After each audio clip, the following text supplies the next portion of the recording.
MS university કોમર્સના dean Ketan Upadhyay આજે તેમના જન્મદિવસે જ વય નિવૃત્ત થયા છે ત્યારે હર હંમેશ વિવાદોમાં ઘેરાયેલી રહેતી કોમર્સ ફેકલ્ટીને કેવા અને ક્યારે ડીન મળે છે તેની આતુરતાથી રાહ જોવાઈ રહી છે।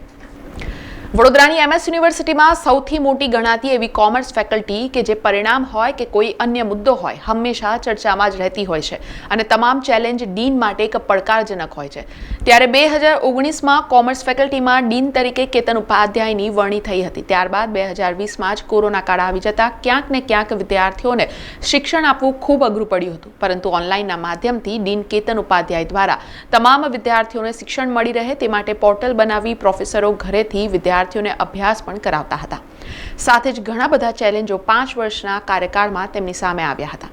એક બાજુ વિદ્યાર્થીઓ કોઈને કોઈ મુદ્દે આવેદનપત્ર આપતા હોય ત્યારે બીજી બાજુ તે આવેદનપત્રની સામે તે વાતનો નિકાલ કરવો સાથે જ વિદ્યાર્થીઓને સાથે રાખવા ખૂબ અઘરું બનતું હોય છે। તે સમયને પણ કેતન ઉપાધ્યાયે હસતા હસતા પસાર કર્યો। ત્યારે આજ રોજ તેમનો જન્મદિવસ છે, સાથે જ ડીન તરીકેનો તેમનો છેલ્લો દિવસ છે, ત્યારે તેઓએ ઘણી બધી વાતો TNN સાથે શેર કરી હતી। વિદ્યાર્થી મિત્રો એક ઘણા સાચા ઇસ્યુ માટે આવેલા, તો આ સંજોગોમાં ની વાતો ખોટી નહીં હતી, એ તો સ્વીકારવું પડે।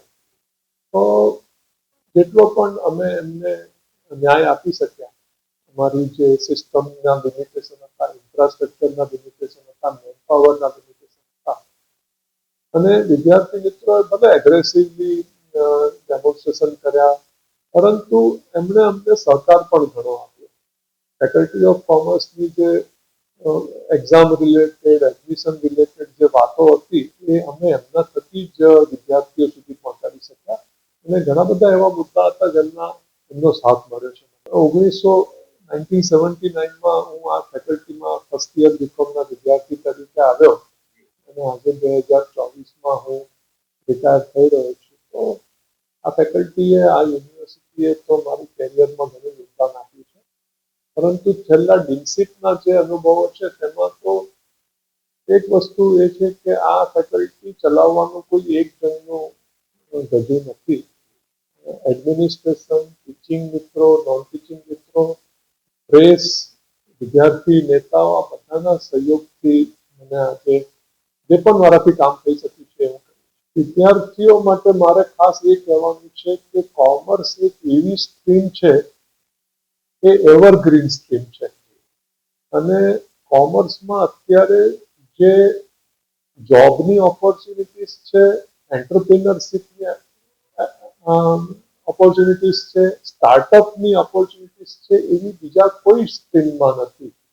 તો વિદ્યાર્થી મિત્રો ફેકલ્ટીમાં જો વધારે આવે તો અમે એમને ગાઈડ કરીએ, અમારા શિક્ષક મિત્રો પણ એ રીતે તૈયાર થઈ રહ્યા છે। ત્યારે એક વાત ચોક્કસ છે કે ઘણા બધા ડીન એમએસ યુનિવર્સિટીમાં આવીને જતા રહ્યા, ત્યારે 5 વર્ષ સુધી જો કોઈ ડીન રહ્યા હોય તો તે માત્ર ને માત્ર કેતન ઉપાધ્યાય છે। ત્યારે આજે સાંજે ખબર પડશે કે નવા ડીન તરીકે કોની નિમણૂક થાય છે।